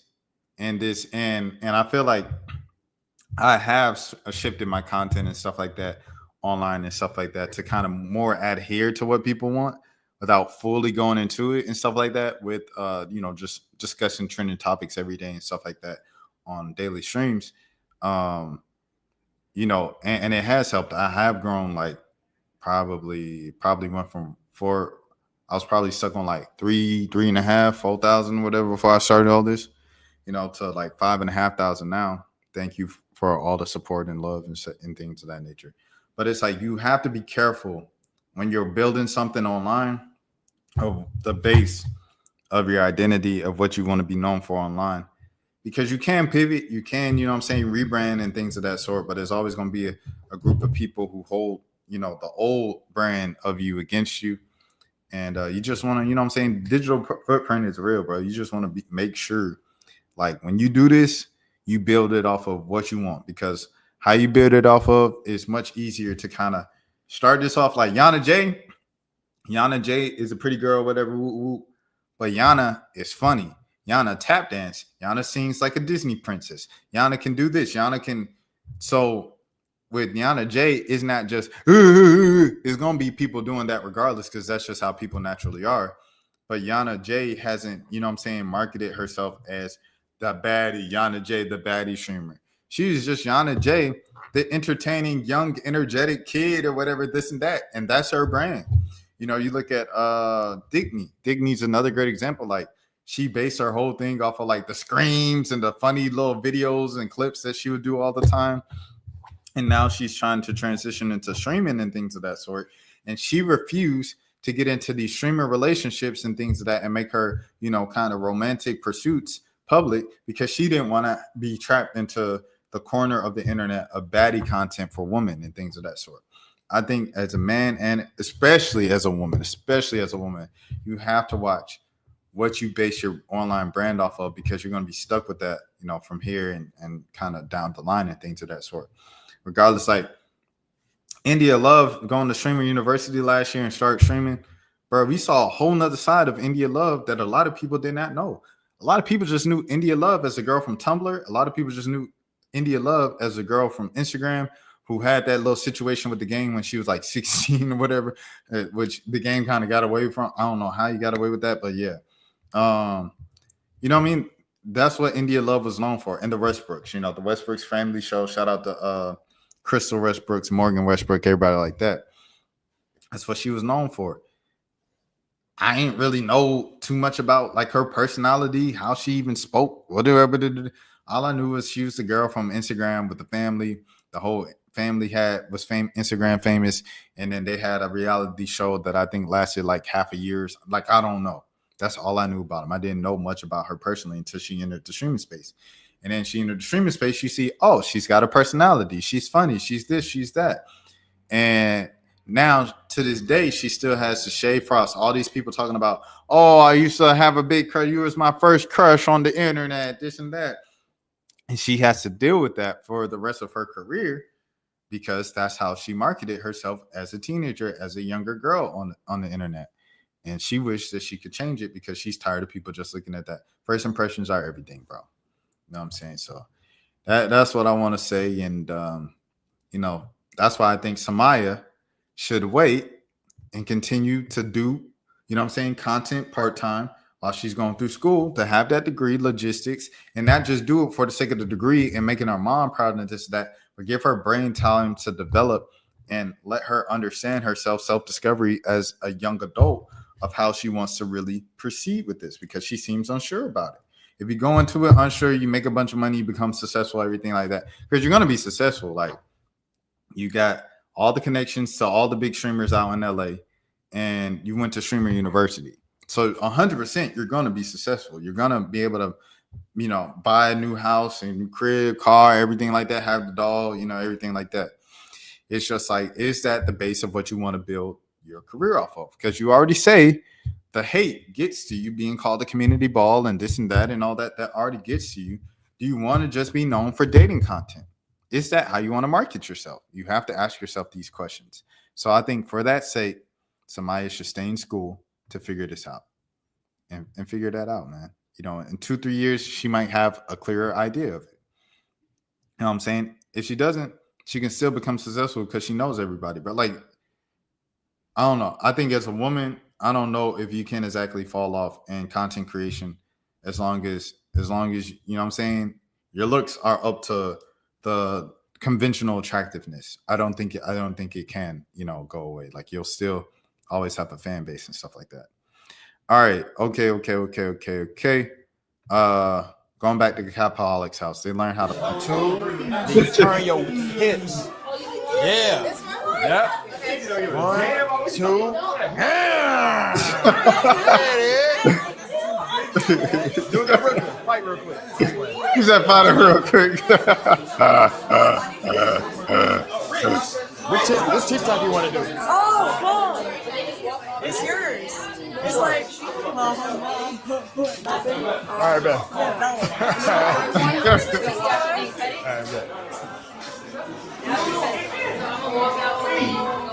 These folks making money. I tell you, folks is making money. We're going to get to that in a second as well. Salsa instructor. They had a salsa instructor. Look at all these cameramen. My brother had your work? It's me. Gotta act my age, you know what I'm saying? What, salsa? Bro, this man got a whole mariachi.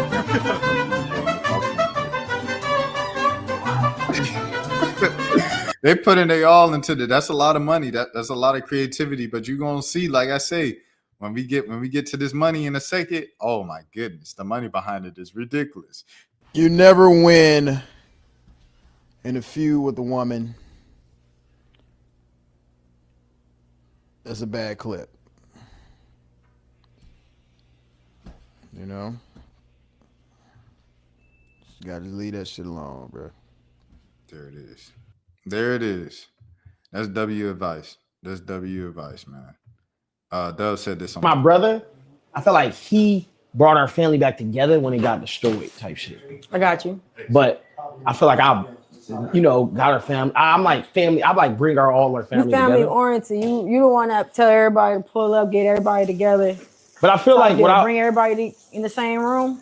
I feel like without my brother, we wouldn't be as strong as a family. Cause he was like, my brother told us like, man, everybody, despite us being hurt, we gonna have to go through this again and again and again and again. Cause that's the only he literally told us this as a 15-year-old kid, bro.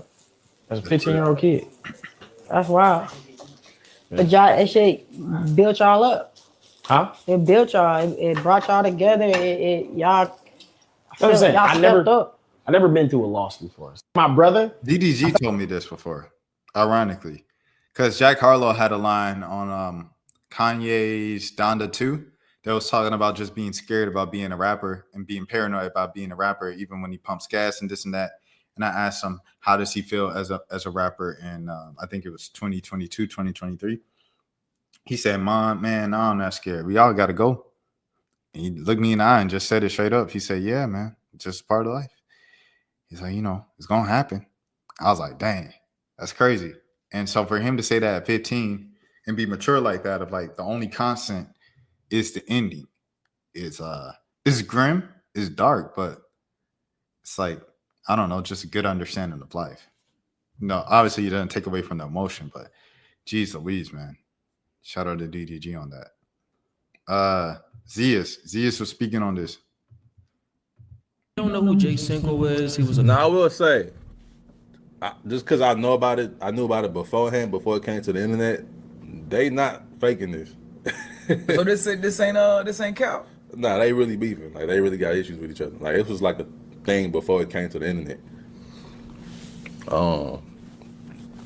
Look at Blue. Crazy. I did say that when I heard about it. I was like, man, they'll get over it. That ain't that serious. Oh yeah. But then, like either, yeah. Shout out Zia, shout out B. Lou, man. They need to just box it out. Box it out. Respect is non-negotiable. Shout out them all. Here we go. We're gonna get to the money now. Duke, when I made my first, I'm gonna say something crazy. When I got to a certain point financially, fun fact, when I got to a certain point financially, and I woke up February 1st, 2021, and I checked my bank account, and I seen a certain situation, 100. I went and got in my car, and the song I played was Ice Cube, Good Day. That shit hit so crazy. When I tell you that shit hit so crazy. When I made my first, I got close. I got close in my bank account one time, bro. And it's just like with YouTube. I seen a number one that was close to my goal of what I want to be making a month. And I was like, yo, this number is crazy. Haven't reached it since. Just like with my bank account, I ain't reached it since that number. That was real close to what Duke talking about. But you know what I'm saying? I'm gonna get back there on both sides for sure. Cause hey, what Ty Trippers say? Yeah, we did it before. Come on now. Speaking of the shade in 2 days, bro. Been on the street for 2 days now, right? I seen that nigga analytics at the bottom. I'm like, I understand. How much money you made? Whisper. Whisper, nigga, come on. You just got me canceled again. All you have to do is tell me. Now they're like, DDG will always care about money.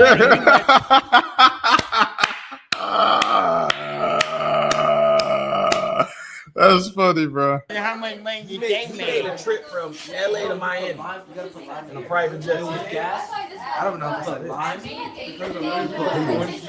Tell me what you're saying. I just told you. They canceled you too. You seen that? He was like, that's weird. He was looking at his money. Oh yeah, I've been canceled. Let me tell me. Wait, hold on. Let me move this bitch. Finish. That's why he's in that ice bath, huh? I seen this nigga in an ice bath, nigga. Nigga just doing shit. What? 50. Where he say 50? Most of y'all laugh at creators until you see their earnings. Content creation ain't luck, it's strategy. Some people talk clout, other streamers streaming into a paycheck. It's Shay really turned content into currency accidentally. DDG making the same money as a 6'7" man off the bench on the NBA playoff team. Dub and DDG corny. Money just makes lames more lame. I don't care about none of that, bro. The 50, V made 50 in 2 days. It's money in here, bro. It's money in here. It's recession, but it's money on the internet, bro, because we all on the internet. Sunny Digital, what do you say about money? He said, I done made more money off of streaming in the past 3 months than I made off of music. This man made Tuesday. Got the club going.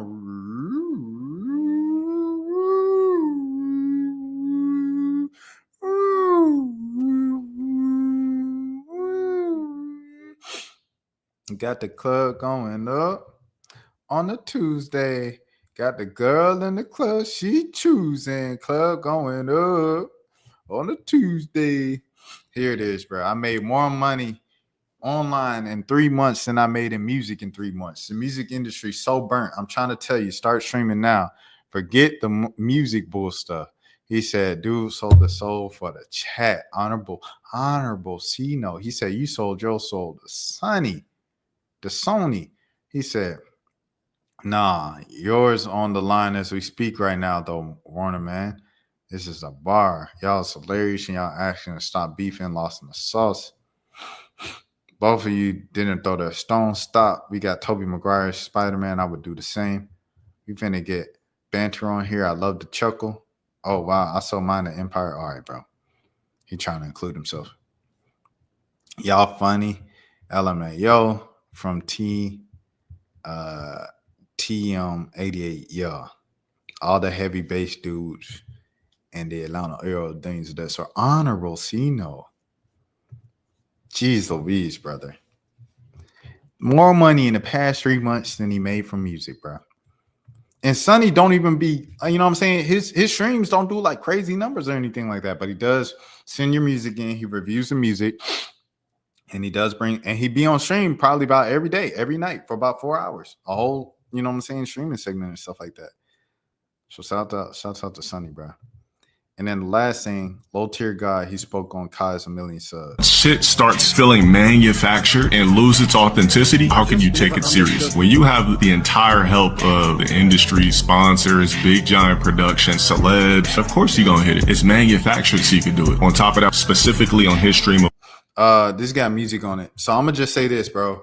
Kai had to work himself to even have a machine. You know what I'm saying? So the fact that he worked himself up to have the support of Crocs donating all that money, to have the support of State Farm donating all those subs and all that money, to have the support of Snoop Dogg and Snoop Dogg donating all those subs and all that money. Like for him to have all of that, he had to work his way up to put himself in a position to have the machine. Therefore, I think what Kai did is still valid. It's the 1 million subs is still valid. Because he had to work and network his way up into a place to be around people who's going to donate 1 million subs to him. And he donated to himself. I seen it during the middle of the day. It said Kai Cenat donated 200 subs in the middle of the day. You know what I mean? But he worked himself up to have the money to donate 200 subs to himself. He had the money and worked his way up to the money for those sponsors. He sat in those meetings. They negotiated everything like that for him to get it $1 million. Exactly. You have to get to a certain place organically for the machine to have an upside to back into you. It's kind of like a lame argument, in my opinion. I agree. Machine or not, his content is way better than everyone else's. So if he does have a machine behind him, he's earned it through hard work and sheer creativity. 100% agree. It's given bitter. He's so real for this. Oh, DJN, hold on. I hope this ain't DJN clips. Because DJN clips, they, you know what I'm saying? The Gen clips, they be making up stuff. Bro, Kai had celebrities and companies buy him subs 100%, but he had to work that way. If only someone said the truth. Nah, bro. Kai had to work his way up to get that. Let me see if I can find this clip on Low Tier's page without the music. Oh, LeBron just came out with a new pod with Steve Nash. The new thinking basketball joint. Well, why Mariah pop up on me after I talked about Mariah and Rose? Low Tier guy casting that. Let me see what he say. Grumpy old man, Low Tier God hates on Kai Cenat's success and claims only Low Tier God streams. Is this it? All right, let's go. I'm literally tired of motherfuckers harassing me, bro. I'm sick of it. They don't get intense at all. Oh, he got his music on the stream. You know what I'm saying? It doesn't. Once shit starts feeling manufactured and lose its authenticity, like how can you know what I'm saying? I don't want to use the word respect, but how can you take it serious? Gifting a millionaire 1 million subs. Why not the small streamers? Because they don't care about that. They care about the clout, so on and so forth. I mean, when you have the entire help of, I don't know if you want to call Hollywood, let's just say the industry, when you have the entire help of the industry, sponsors, big giant production, this and that, of course you're going to hit it. It's manufactured so you could do it. I've seen something today on Instagram. I didn't see it on Twitter, but I've seen something on Instagram where they did a whole trailer with another Drewski and Kevin Hart shit that just in case the million wasn't hit, it was going to be hit at Kevin Hart's house. So everything was manufactured and planned from the jump in the first place. Yeah, exactly. It was pretty much guaranteed. You have sponsors, you have niggas who are in there, you got celebs. How do you not hit that? On top of that, wasn't it 25%? If you specifically on his stream, it was 25% off of subs. So you actually could give for less. And that was the only person's chat that had it. So, I mean, it was manufactured.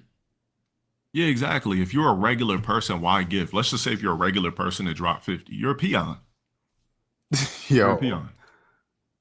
Like you're a bot. You're a type 0 civilization. Like whether you did it or not, bro, some companies or some other is gonna do it. So sponsors, companies, all that.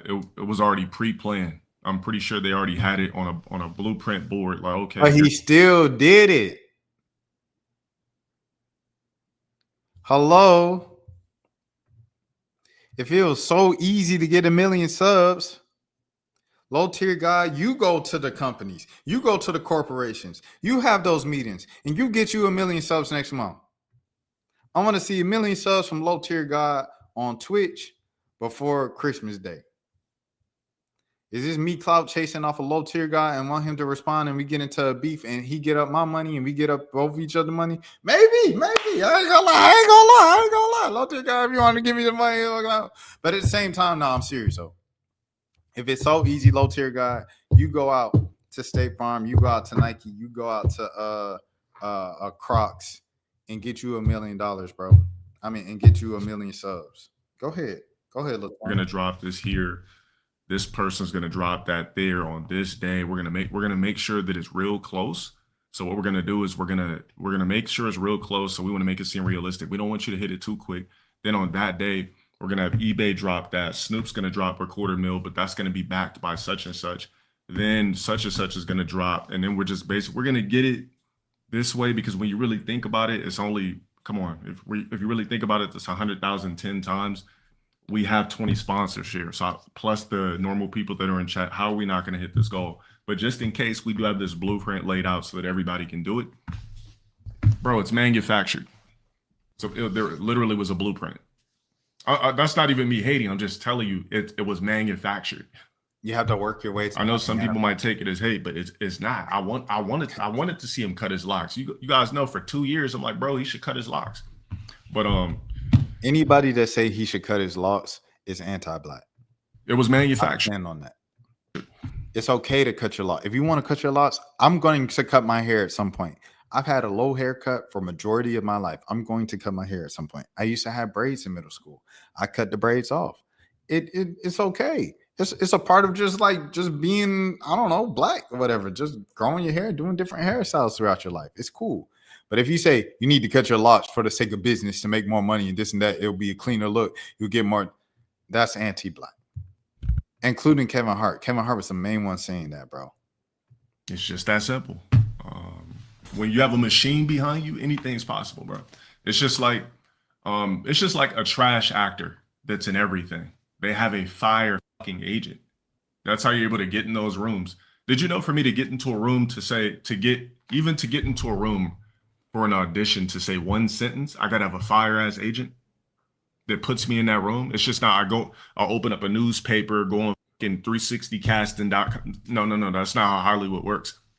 You gotta have a fire. Keith Stanfield said that's how he got into acting. He literally just Googled how to become an actor, and that's how he got roles and stuff. Agent. You're not getting in those rooms. So like I said, shout out to everybody that drops candies in here. Nothing here is R2D2. This is the last. I'm gonna tell you guys this right now. This is the last place on Twitch of somebody with any type of name that is authentic. Like, this is one of the last places where nothing's machine, nothing's manufactured. Maybe this and Bruce. That's it. Everybody else's shit, they're backed by somebody. They're in an org. There's a machine behind them, something. You got two niggas left. This stream and Bruce's stream are our last non-manufactured niggas with any type of name. Oh yeah, Queso, I forgot. He's Caucasian. That don't count. That's why I say niggas. Now, when I say niggas, I mean blacks. Let's not start piling in the Zacks. But yeah, that's it, bro. Every poppin' black streamer you go to, there's a machine behind them. There's no machine behind me. It never has, never was. I never paid for one bot. I never bought no followers. I never bought Twitter followers, bought IG followers. I never did anything. Everything was pure, authentic, organic. Facts. And yeah. But at the same time, you know, Kai did what he did, bro. Kai did what he did. Regardless of how you feel, bro, like this, that, woo, woo. Like, Kai had to work his way to get those deals, bro. Like, he just did. When Rain with Kai brought subs off of Kai's bank account on stream, I was baffled. It's crazy. People get mad when Low Tier God says the game is rigged, but praise when Bruce says it. They're both just trying to tell us how it really is. It's 100% manufactured.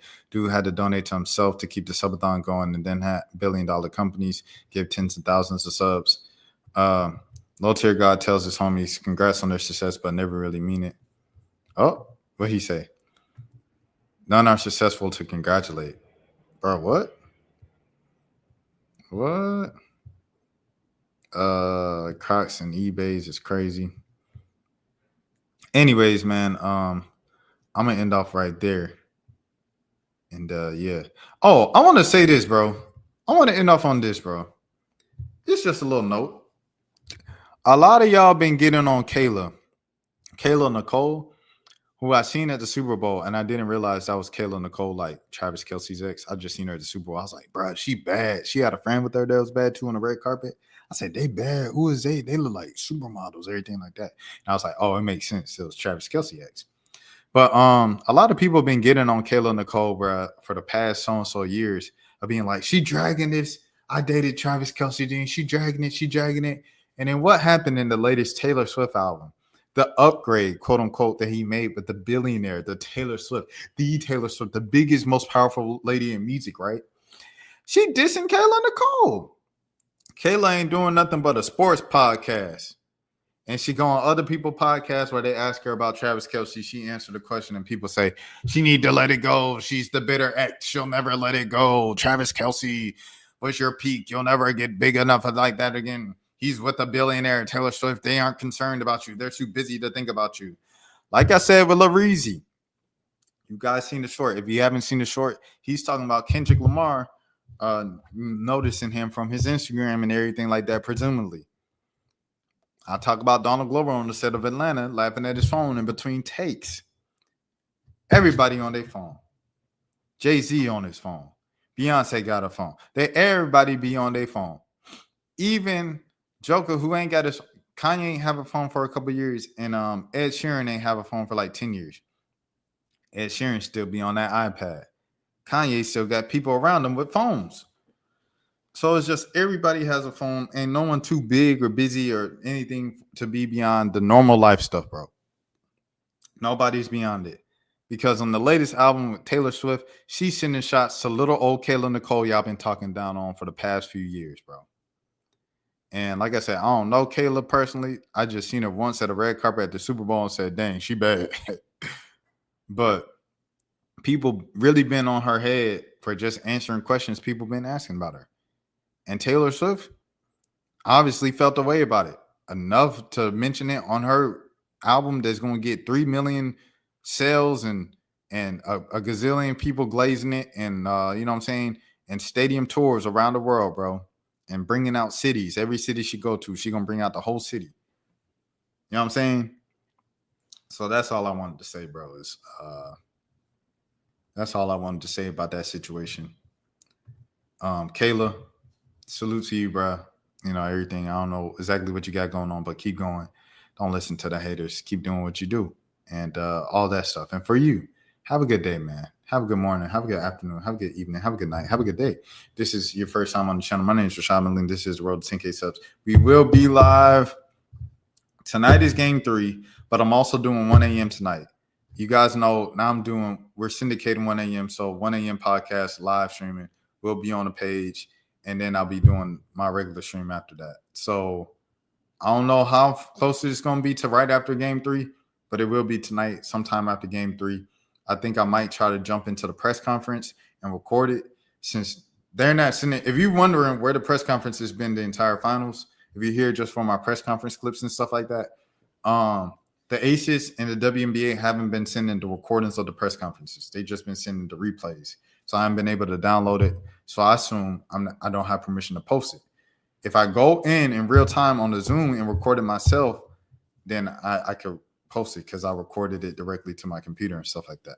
I'm going to try that tonight, see if that works. If that doesn't work, then yeah, it'll just be no more press conferences for the rest of the year until next season. But in the meantime, I appreciate everybody for the support, everything like that. 5,500. We just got 5.5K. I appreciate y'all so much. Y'all take care of yourselves. Y'all have a good day. I'll see y'all I'll see y'all tonight with 1 a.m. So I'll see y'all tonight. All right, peace. Rashad, why you didn't hit me up? What's up, Rashad? Hey, Rashad. What's up, Rashad? Thank you, Rashad. Brother, I love you, brother. What's up, Rashad? What it do, boy? Hey, Rashad.